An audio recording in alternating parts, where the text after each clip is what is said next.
I will now invite our first speaker, Hassan Munir, who has done a lot of research into Muslim presence in Canada. His display panel is one of the exhibits.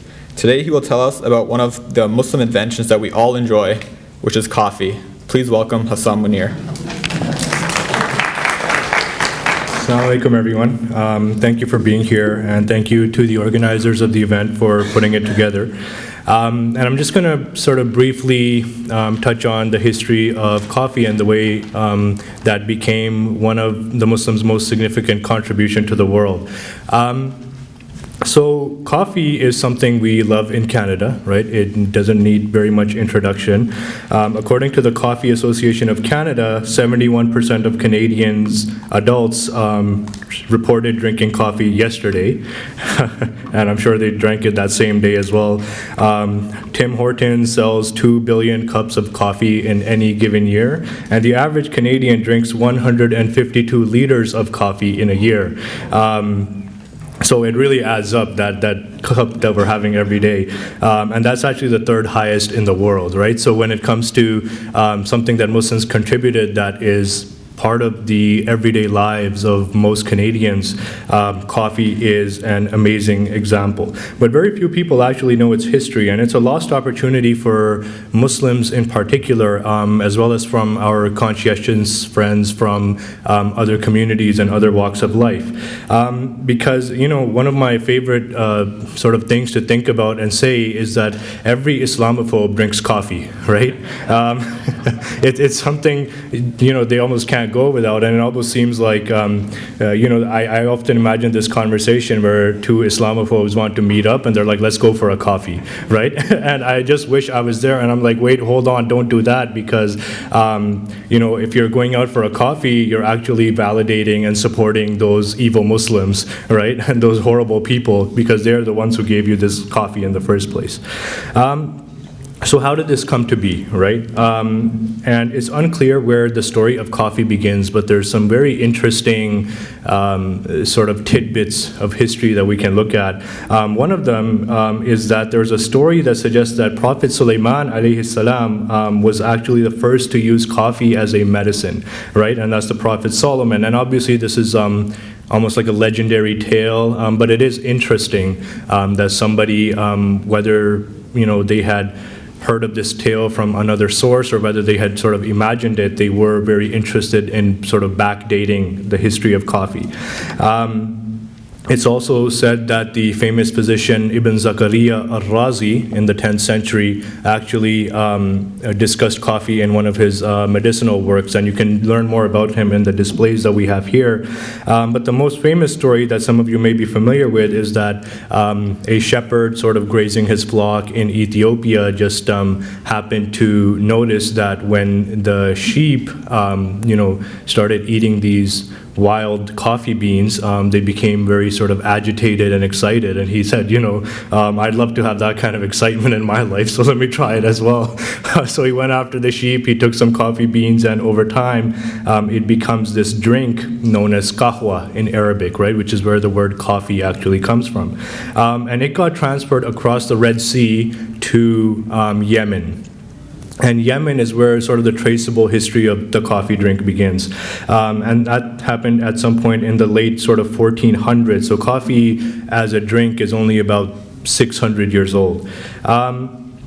Now, the Sufi Muslims in particular in Yemen, and the sort of traditions that they follow of these nightly devotions, you know, they perform zikr and they perform salah late into the night, and they're sort of widely known for this.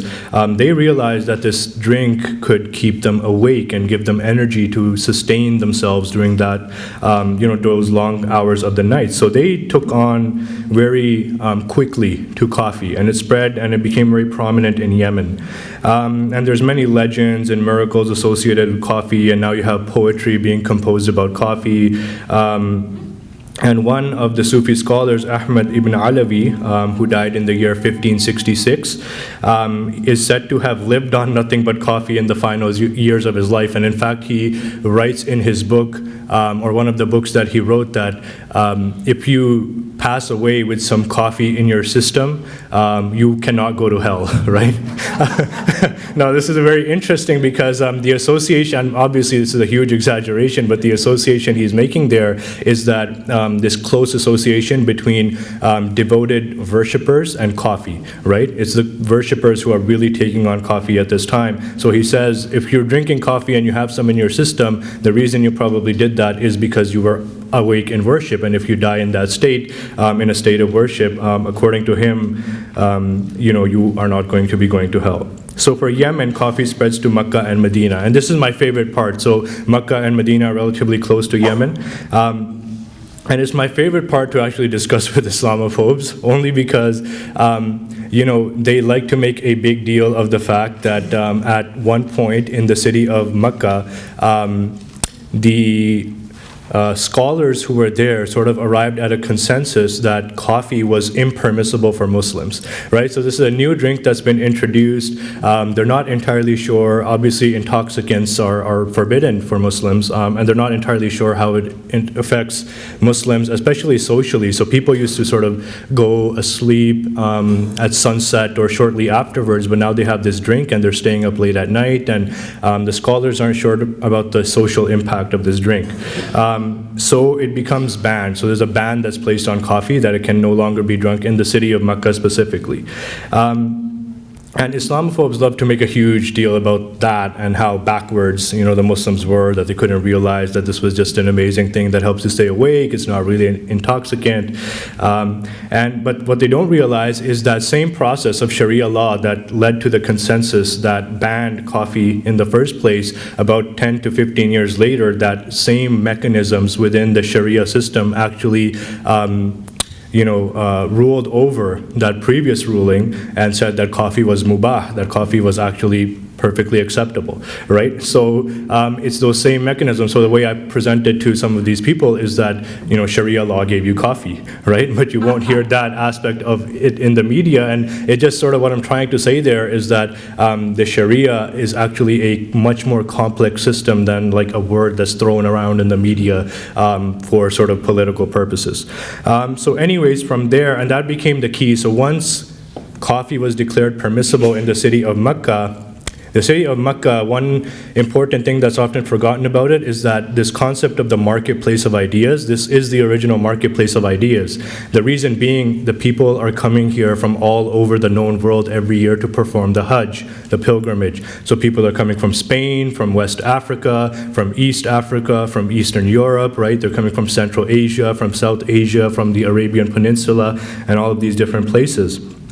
And these ideas are being exchanged. So this is how coffee, for example, through a person named Baba Budan first reaches South India, what is now Tamil Nadu in South India, which is where coffee is introduced in India. Somebody went for Hajj and brought back coffee beans. And it spreads like this to many other parts of the world. And eventually a culture starts to develop around it. So now you have cafes, right, which are associated, or coffee houses as they're called. The first known place to have sort of lots of coffee houses is the vicinity of Al-Azhar University in Cairo. Right, so again, it still has a strong association with religious practice and religious devotion. And it's in the city of Aleppo, Syria, in the year 1573 that you find a European for the first time talking about this drink, right? So 1573, the German physician Leonard Rowohlf becomes the first European to discuss coffee, and he describes it as a beverage as black as ink, useful against numerous illnesses, and that its consumers take it in the morning to sort of wake up. And these cafes, they become this place where, if you've studied European history as well, you know the sort of importance of this particular space, especially in European history, where they become sites where politics are discussed, where new ideas are discussed, a lot of literature is discussed, some famous meetings between thinkers happen. So all of this is being inspired by what is happening in the Ottoman Empire, which is one of the major European powers at the time. And in fact, these cafes become really elaborate. So one traveler, he describes a cafe in Damascus in the year 1600, and he says there's beautiful fountains and there's tree-shaded spots. So it's like a full park, designed as a cafe. And from Europe, it starts to spread elsewhere, but this culture of coffee houses is still extremely prominent in places ruled by the Ottomans, and in particular, the country which has the most coffee houses per capita today is Albania, right? So that just shows one example of that influence. So so there's other theories about how precisely coffee spread into Europe, like the siege of Vienna, right, the city of Vienna in modern-day Austria, where this battle is happening between a coalition of Christian European powers and the Ottomans, and the Ottomans apparently carried all their favorite foods with them when they went to war, so they have all this baklava, and they have coffee and all these other things, but they're defeated in the battle, so they have to leave everything behind, and the Europeans apparently pick it up, and they're like, this is some pretty amazing food. And they take it from there. So there's other theories about like the strudel, which you can also find at Tim Hortons as being like a rip-off of baklava. And there's all these like interesting theories that are sort of difficult to trace historically. But they continue to coffee continues to spread in Europe, and it reaches, this news of coffee reaches the Vatican and Pope Clement VIII. Now, this isn't to say about what's normative in Christian-Muslim relation, because Christian-Muslim relations have often been incredible throughout history and in many places still today, incredibly positive, right? But in this particular case, Pope Clement VIII thinks of all Muslims as the devil. So when he describes coffee, he describes it as the devil's drink, right? And what he actually says is, but the fact is he wants to place a ban on it, and for some years, the Christians did place a ban on coffee, but it's so popular among sort of everyday people that you can't really sustain that kind of ban. So what he says is, this devil's drink is so delicious, we should cheat the devil by baptizing it, right? So it's coming originally from the devil. These devilish Muslims are providing coffee, but we can cheat the devil. We can baptize the drink and make it our own and present it as our own, and then it will be okay, right? So this is the Pope's sort of project, Pope Clement VIII. But many people are sort of realizing, so the French author Antoine Gallard, who passed away in 1715, he writes, for example, that we are indebted to the Arab physicians for introducing coffee to the modern world through their writings. And this sort of history is well known even up till that point. And the rest, as they say, is history, even though all of this is history, but coffee continues to spread across the world, right? And this incredibly sort of awakening drink that everyone can use. So it spreads to many different places, and people take there's different types of coffee. I'd especially encourage you to try Turkish coffee if you haven't already. And it arrives in Canada with the early European settlers.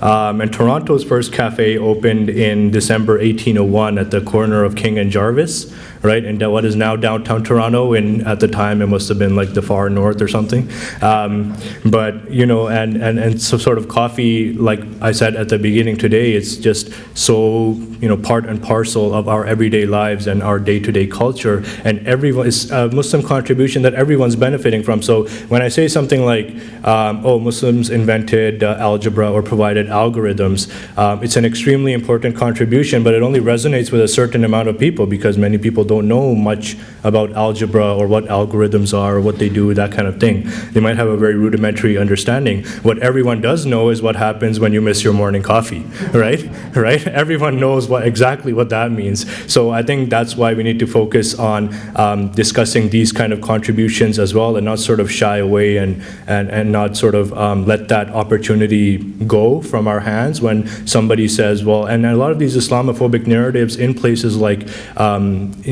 India, where Hindu nationalism is rising, or Islamophobia in the West, are fueled by this idea that Muslims have never done anything good for the world. They've only done sort of evil things, right? And we need to counter that narrative very actively and at a very basic level, and tell people that even the coffee that you're drinking every day is something that the Muslims have given you. And similarly, Muslims have taken many things from other civilizations, and this is the kind of world we want to live in which we share ideas and benefit, from the positive ideas that different civilizations and cultures have to offer us. And that's what Islamic Heritage Month is all about. So I hope it's a learning process for all of us. Thank you so much for listening.